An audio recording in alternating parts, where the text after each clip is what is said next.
Channel. आज हम बात करेंगे कि पावर क्वेरी में कैसे हम CSV फाइल को इंपोर्ट करेंगे, उसको क्लीनिंग करेंगे। तो हम चलते हैं अपने CSV फाइल की तरफ। इसके लिए CSV जाएंगे। ये हमारे पास CSV फाइल है। अब हम इसको इंपोर्ट करेंगे पावर के अंदर और किन किन चीज़ों का ध्यान रखेंगे वो देखेंगे। तो हम पहले एक बार CSV फाइल के बारे में बताएं। CSV फाइल क्या होती है? CSV फाइल होती है कॉमा सेपरेट वैल्यू, CSV और एक नॉर्मल एक्स फाइल में डिफरेंस ये होता है कि एक नॉर्मल फाइल में हम मल्टीपल शीट ले सकते हैं। CSV फाइल में सिर्फ एक ही शीट होती है, वो भी एक्टिव शीट। और CSV फाइल में कोई भी फॉर्मेटिंग नहीं होती। हम जब तक वो एक्टिव रहेगी, जब तक ओपन रहेगी, जब तक उसमें फॉर्मेटिंग कर सकते हैं। इस जैसे ही सेव करेंगे उसमें फॉर्मेटिंग हट जाएगी, उसमें फॉर्मूले हट जाएंगे, वैल्यू रहेंगी बस, सिर्फ वैल्यू। एक तरह से ये MS ऑफिस का एक नोटपैड ही है CSV file. CSV file power query में बहुत ही फास्ट काम करती है। जहाँ तक हो सके CSV फाइल का यूज़ करना चाहिए।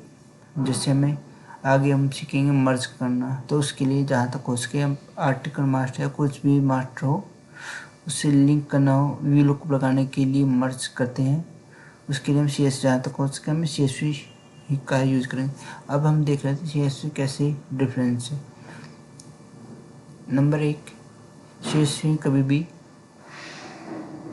मल्टीपल शीट नहीं ले सकते। फॉर एग्जाम्पल के लिए मैंने 2-3 शीट ले ली, इसमें कुछ मैंने टेक्स्ट भी लिख दिया, इसमें भी मैंने कुछ टेक्स्ट लिख दिया,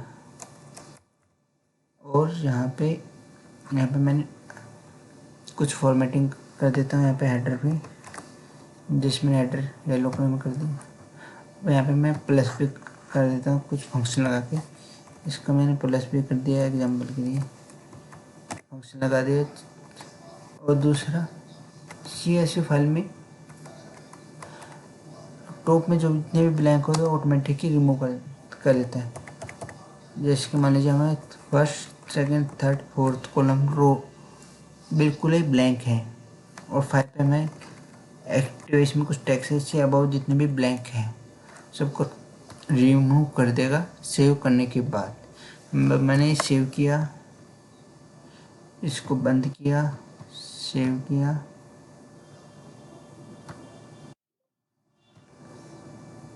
अब देखिए जी, अब मैं इसको ओपन करके देखता हूँ तो हमें देखो 2 सीटें हट गई, क्योंकि एक ही सीट पर ही वर्क करता है CSV, और उसमें सभी फॉर्मेटिंग हट गई, फंक्शन भी हट गए।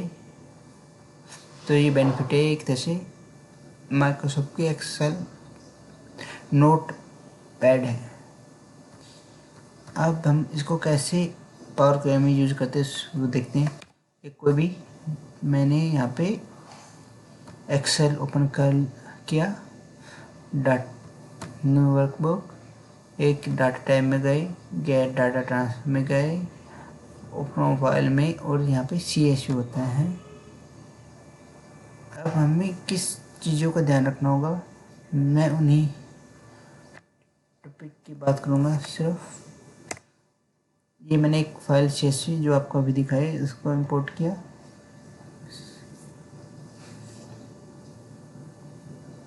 जिसे इसने लोड किया, थोड़ा टाइम लेता था फर्स्ट टाइम में। अब यहाँ पे इसमें लोड नहीं करेंगे हम, इसमें पहले ट्रांसपोर्ट डाटा करेंगे, कुछ क्लीनिंग करेंगे।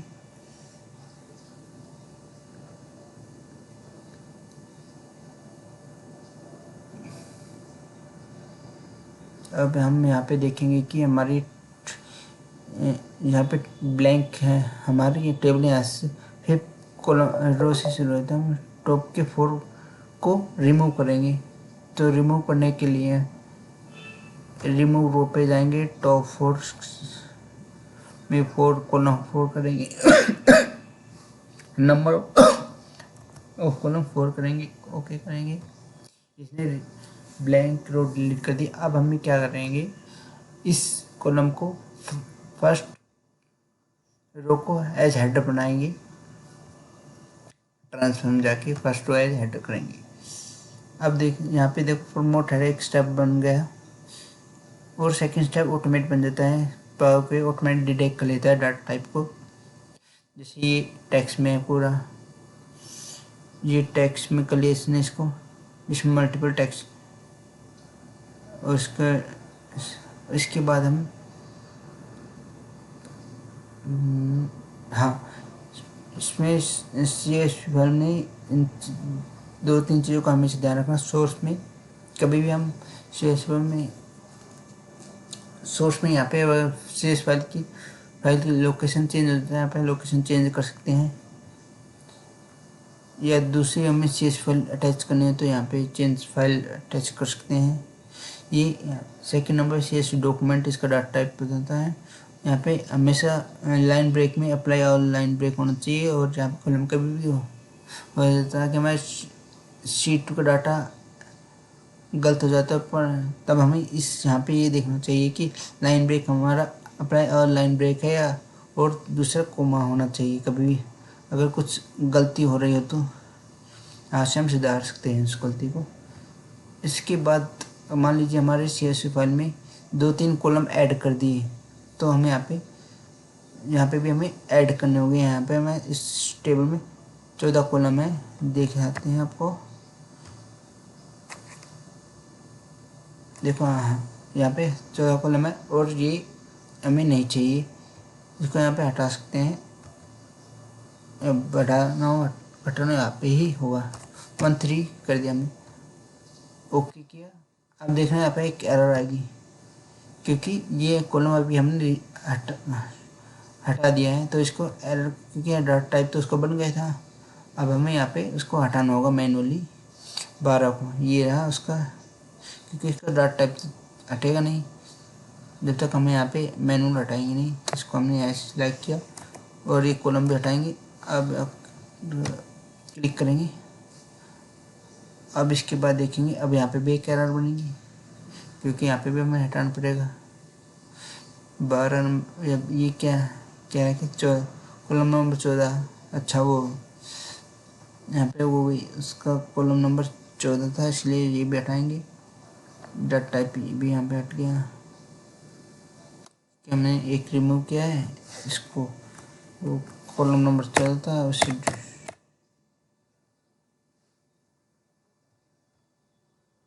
यहाँ पे एरर बन गया क्योंकि हमने ज़्यादा ही डिलीट कर दिया।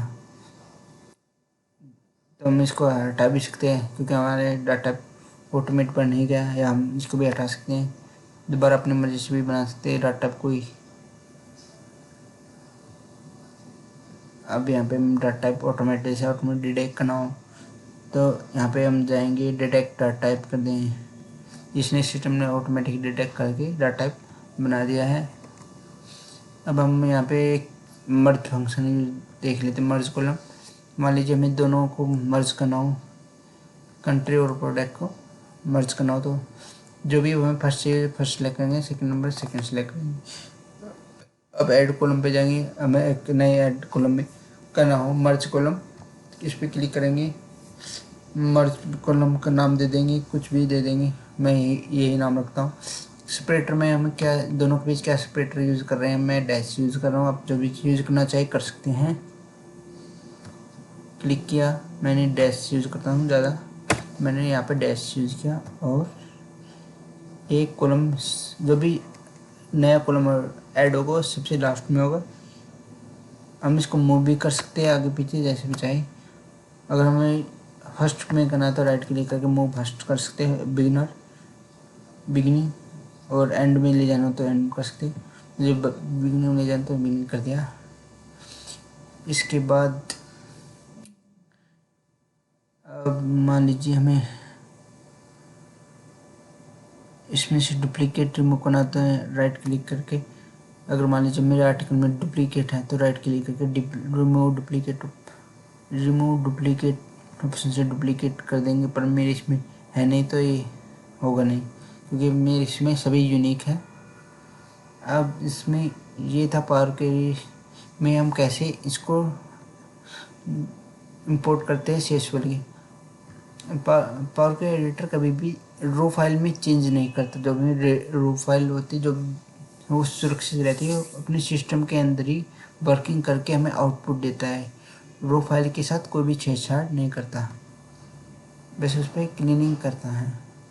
अभी यहाँ पे क्लीनिंग करके हमें डाटा दे, हमें टेबल में टोटल प्रवृत्ति, और ये हमारे ऐसे हम CSV फाइल को यूज कर सकते हैं।